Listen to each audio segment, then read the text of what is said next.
Hey, we're suing the cops. That's right, the York Regional Police Service to be precise. And we need your help, folks. You may recall what happened to me last month in Vaughan, Ontario, when I had the temerity to practice journalism. You see, I was hoping to scrum ex-coach's corner sidekick Ron McLean at a taping of Rogers' hometown hockey. News had just broken that Hockey Night in Canada's ratings have plummeted since the unceremonious axing of the legendary Don Cherry. Yeah, get woke, go broke, right? But when I tried to ask Mr. McLean questions on a public street, multiple members of the York Regional Police responded with violence. Here, check it out. Hey Ron, how you doing? Great, how are you doing? Good, sir. I'm just wondering, how do you feel about the ratings for Hockey Night in Canada plummeting? Excuse me. No, sir. Yeah, my wife. No, sir. Since Don Cherry was fired. I wouldn't know, sir. Yeah. Huh?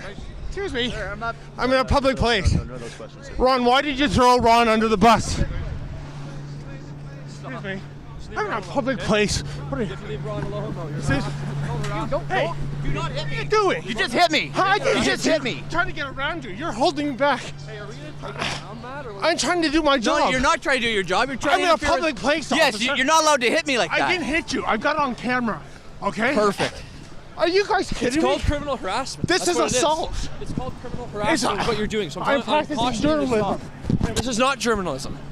Do you have a journalism pass to be here? Huh? Yes, I do. I have press credentials. No, you don't. See, that's a lie. I'm in a public place. What is this? Are you guys kidding me? No, we're not. No, this is a private event. I'm on a public street, officer. You're right. That's a private event. He has a private sector here. This is incredible, folks. I got 3 York Regional cops. Sorry. From the event because we don't want it out there. Are you kidding me? Okay, stop. Are you kidding me? No, we're not kidding you. Huh? We're not kidding you. This is forcible confinement. No, it's not forcible confinement. It is. You're holding me back. I'm on a public street. You were in his face. You're not allowed to be in his face. That's harassment. This is called freedom of the press, officer. You were in his face. He didn't want you to be there.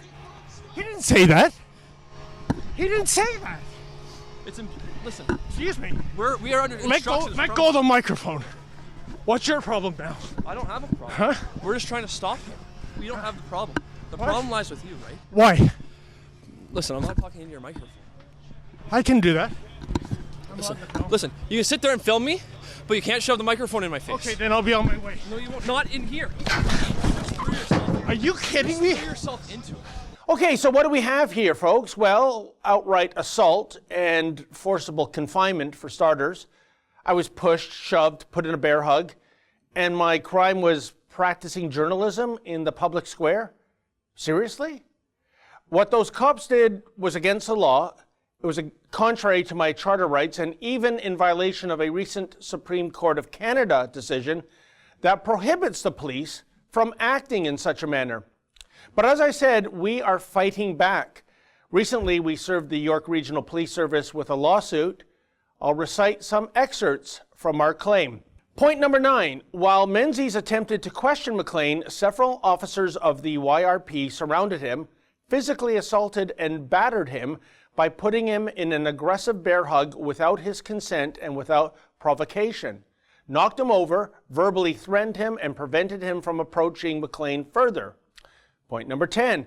Menzies states that the YRP officers had no reasonable or probable grounds and no basis in law in any event to commit assault and or battery upon Menzies. Point 11. Menzies states that the conduct of the YRP officers was malicious and an abuse of their authority as police officers. Point number 12.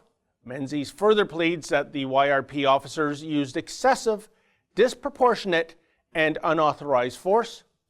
Point number 15, Menzies states that the YRP officers changed their stories on the rationale for assaulting and battering Menzies and for preventing him from exercising his charter-entrenched mobility rights.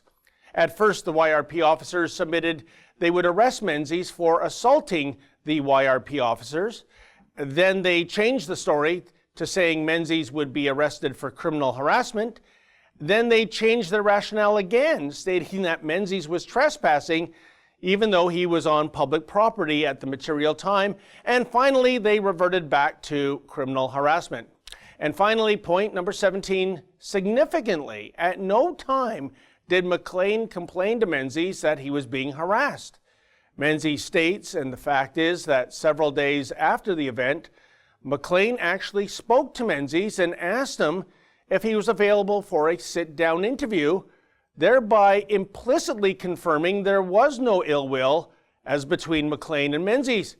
The YRP officers simply overreacted and exceeded the bounds of their authority.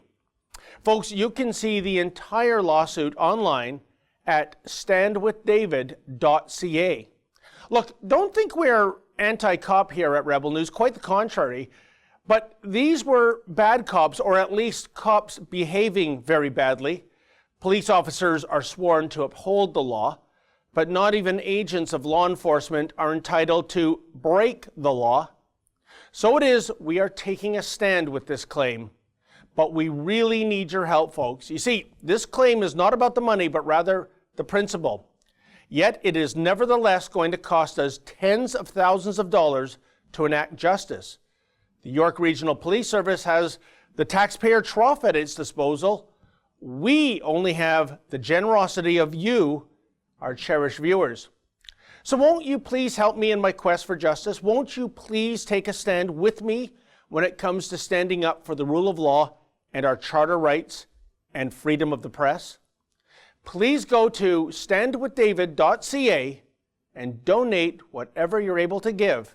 After all, this is a very important cause when it comes to freedom of speech and the practice of journalism, something that is increasingly under attack in Canada today. As always, we appreciate your support. My sincere thanks in advance. Ho-ho, ship ahoy, mateys. Have you heard? Rebel News is going on a cruise. Please go to rebelnewscruise.com, get all the details, and I hope to see you in July as we head to Alaska.